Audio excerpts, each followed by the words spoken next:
Esta última unidad de la materia la vamos a dedicar a hablar sobre superficies en el espacio. No vamos a intentar desarrollar en general el concepto de superficie, sino que nos vamos a limitar a estudiar cierto tipo de superficies, específicamente las cuádricas, que son las versiones, digamos, en el espacio de las secciones cónicas. Son las versiones tridimensionales de las secciones cónicas que ya hemos visto. Vamos a hablar un poco, primero, con cierta generalidad, de la forma como uno puede representar las superficies en el espacio. La manera más habitual es a través de una ecuación cartesiana. Una superficie en el espacio tridimensional se representa, o se puede representar muchas veces, mediante una ecuación cartesiana. ¿Qué significa eso? Eso significa que hemos fijado un sistema de coordenadas cartesianas ortogonales en el espacio y entonces describimos a la superficie como el conjunto de puntos del espacio cuyas coordenadas satisfacen una relación específica. Lo más familiar que todos conocemos es el modo como se representa un plano, o mejor dicho, cuál es la forma de la ecuación de un plano en el espacio. Los planos están representados por ecuaciones de esta forma: a por x más b por y más c por z igual a d, donde a, b, c y d son constantes reales dadas. Alguna de las tres constantes a, b o c por lo menos tiene que ser distinta de 0, que es lo que está expresando esta desigualdad. Y entonces sabemos que el conjunto de puntos del espacio cuyas coordenadas cartesianas satisfacen una relación de este tipo representa un plano. Y también sabemos que el vector cuyas componentes cartesianas son a, b y c, el vector b, resulta ortogonal al plano.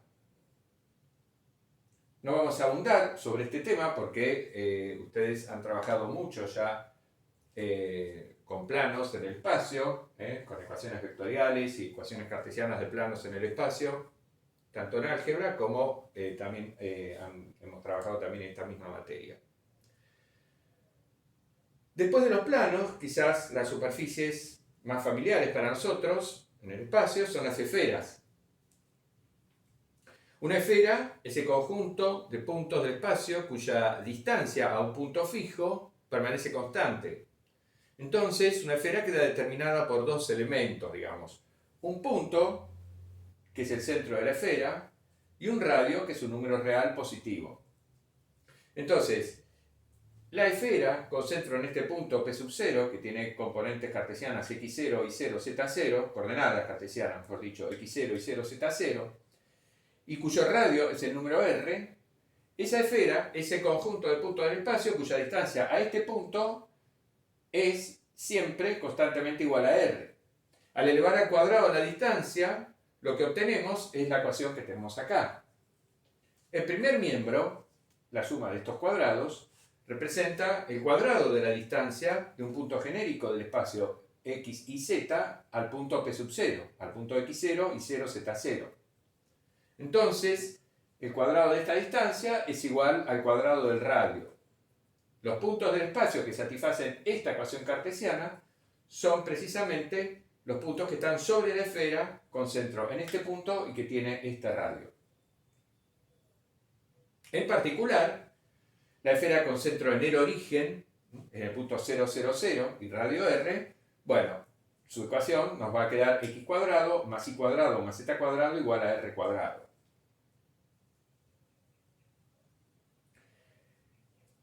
Cilindro circular. Consideremos el conjunto de puntos del espacio cuyas coordenadas cartesianas satisfacen una relación como esta.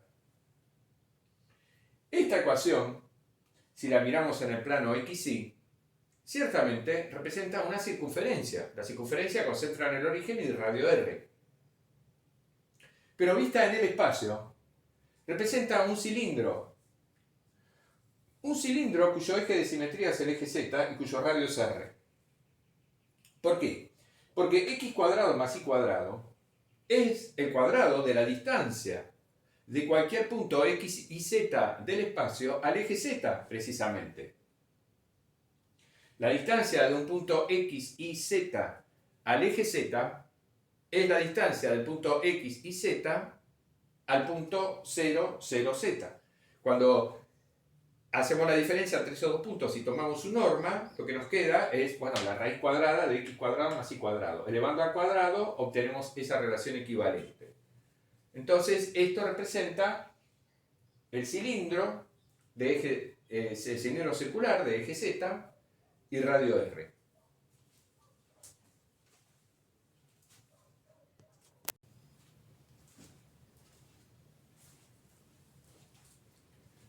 Bueno, en los tres ejemplos anteriores hemos podido representar una cierta superficie S mediante una ecuación de esta forma. En el primer caso, esta expresión f de x y z, en el caso del plano, era a por x más b por y más c por z menos d. Entonces, al igualar esto a 0, obteníamos la ecuación del plano. En el segundo ejemplo, en el de la esfera, la función f de x y z era x menos x0 al cuadrado más y menos y0 al cuadrado más z menos z0 al cuadrado menos r cuadrado. Entonces, nuevamente, al igualar a 0, el segundo miembro, obtenemos la ecuación de la esfera. Y en el tercer caso teníamos esta función, esta expresión f. En una situación así, en la cual una superficie S es totalmente representada mediante una ecuación de esta forma, decimos que f de x y z igual a 0 es la ecuación general implícita en coordenadas cartesianas de la superficie S. De modo que la superficie S como conjunto de puntos del espacio se describe de esta manera. Es el conjunto de todos los puntos x y z del espacio de R3 que satisfacen la relación dada, la ecuación general implícita dada. En algunas ocasiones de esta ecuación general implícita, de esta ecuación, uno puede despejar alguna de las tres variables en función de las otras dos. Uno puede hacer un despeje global, digamos, de alguna de las tres variables en función de las otras dos. Cuando hablamos de despeje global, lo que queremos decir es que podemos establecer que esta ecuación dada resulta ser equivalente a una ecuación, por ejemplo, de esta forma, z igual a, bueno, f minúscula de x, y. Es decir, que se cumple esto, si solo si se cumple esto. En ese caso, hemos podido despejar globalmente a z en función de x y de y, y la misma superficie S, entonces, la podemos representar mediante esta ecuación. Es decir, son todos los puntos del espacio x y z que cumplen esta relación. En una situación así, esta sería la ecuación general explícita de la superficie, ya no implícita sino explícita de la superficie, expresando la variable z en función de x y de y. Análogamente puede ocurrir que yo pueda hacer un despeje global de esta forma, es decir, que esta ecuación sea equivalente a esta, o que esta ecuación sea equivalente a esta. En el caso del plano, por ejemplo, dijimos que alguna de las tres constantes A, B o C tiene que ser distinta de 0. Entonces, si por ejemplo la constante A es distinta de 0, seguro, yo en la ecuación, si acá ponemos igual a 0, en esa ecuación general implícita podemos tranquilamente despejar a X en función de Y y de Z. Y entonces el mismo plano lo representamos mediante una ecuación explícita. Lo mismo si B es distinto de 0 o si la constante C es distinta de 0. No podemos hacer eso, en cambio, en una situación como esta o como esta, tanto de la esfera como del cilindro. En el caso de la ecuación de la esfera, no podemos despejar globalmente a ninguna de las tres variables en función de las otras dos. Podemos hacer, sí, un despeje local, representar localmente, por ejemplo, el casquete superior esférico. Ahí sí podemos representar esa parte de la esfera mediante una ecuación explícita. Despejando a z y tomando la raíz cuadrada positiva que nos va a quedar, etc. O, digamos, en el caso del cilindro, estamos en una situación similar. Podemos representar la mitad del cilindro, ¿no? Tomando la parte de y positiva, o y mayor o igual a 0, o la otra parte, digamos. Pero no podemos despejar globalmente alguna de las dos variables en función de las otras dos, en el caso de la esfera o en el caso del cilindro. Y otra cosa que hay que decir es que no toda relación de esta forma, f de x y z igual a 0, va a representar aquello que uno, digamos, que uno se imagina que es una superficie. No, si bien no hemos dado una definición rigurosa de lo que es una superficie, ni lo vamos a hacer,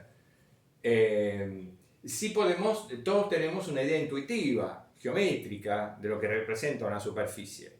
Y entonces es fácil dar ejemplos de relaciones de esta forma en las cuales, digamos, las cuales no representan una superficie. Es decir, este conjunto de puntos del espacio, si esta función f es una expresión, digamos, un tanto extraña, patológica, no representa una superficie. En realidad no hace falta ir a un ejemplo demasiado complicado.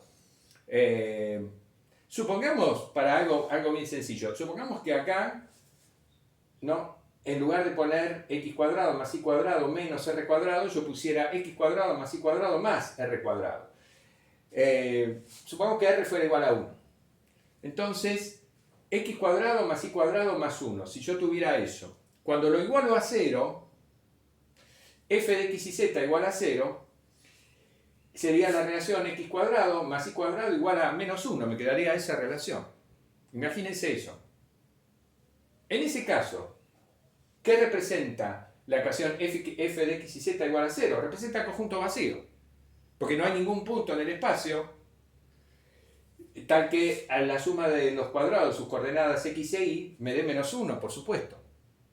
Y entonces es el conjunto vacío, o sea, algo más patológico que eso, o sea, no es una superficie, ¿no? Ciertamente. Es decir, ese es un ejemplo extremo, digamos, pero sencillo, en el cual uno ve claramente que no toda relación de esta forma va a representar lo que uno se imagina que es una superficie.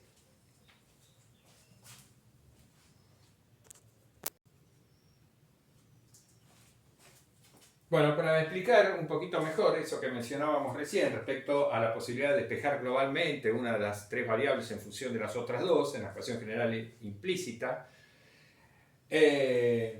pensemos en la esfera con centro en el origen y de radio 1. Esa esfera tiene un nombre, se llama S2. S2, este símbolo, se utiliza ordinariamente para indicar a la esfera en el espacio tridimensional con centro de origen y de radio 2. Es decir, el conjunto de puntos del espacio definidos por esta relación. Esta es la ecuación general implícita, entonces, de esa esfera. Bien, acá no dibujé completamente la esfera, sino la parte superior, ¿no?, de la esfera. Bueno, pésimo dibujo, pero digamos, esto sería entonces el hemisferio superior de la esfera, ¿no? La esfera completa no está dibujada. Pero justamente, si de esta ecuación intentamos despejar z en función de x y de y, ¿qué tenemos que hacer? Bueno, pasamos estos dos términos para el otro lado, nos queda z cuadrado igual a 1 menos x cuadrado menos y cuadrado. Pero para despejar z tengo que tomar la raíz cuadrada en ambos miembros. Y luego de hacer ese despeje que acabo de mencionar, tomo la raíz cuadrada en ambos miembros y me queda que el módulo de z va a ser igual a la raíz cuadrada de x cuadrado, la raíz cuadrada de 1 menos x cuadrado menos z cuadrado. Pero eso significa que z es igual a esta raíz cuadrada o es igual a menos esta raíz cuadrada. Entonces no tengo un despeje global único que me proporcione una única ecuación explícita. Obtengo dos ecuaciones explícitas. Z igual a la raíz cuadrada de 1 menos x cuadrado menos y cuadrado, o z igual a menos la raíz cuadrada. Obviamente estamos hablando de dos conjuntos diferentes. Entonces, si me quedo con la raíz cuadrada positiva, estoy describiendo la parte superior de la esfera, la semiesfera superior, o sea, el hemisferio norte. Entonces, el hemisferio norte podemos decir que son todos los puntos del espacio, x y z, que cumplen esta relación, pero, digamos, además, cumplen esta relación. Las coordenadas x e y están dentro del disco, en el plano x y, están dentro del disco con centro de origen y radio 1. Esta restricción es necesaria para que esto sea un número real. Y análogamente podríamos describir el hemisferio sur de la misma manera, pero acá poniendo z igual a menos la raíz cuadrada. Obviamente podemos despejar también x en función de y z, no globalmente, insisto, y describir la semisfera que está acá, o x igual a menos la raíz cuadrada, etcétera, me va a dar la otra semisfera. Bueno, Entonces, lo mismo con la variable. Pero lo que sí queda claro es que en el caso de la esfera no podemos, de esta ecuación, despejar a alguna de las tres variables en función de las otras dos, de manera de que esta ecuación implícita sea equivalente a una ecuación explícita. Esta ecuación no es equivalente a esta ecuación. Si se cumple esto, ciertamente se cumple esto, pero el hecho de que se cumpla esto no implica que necesariamente se cumple esto. Se cumple esto o bien z igual a menos la raíz cuadrada.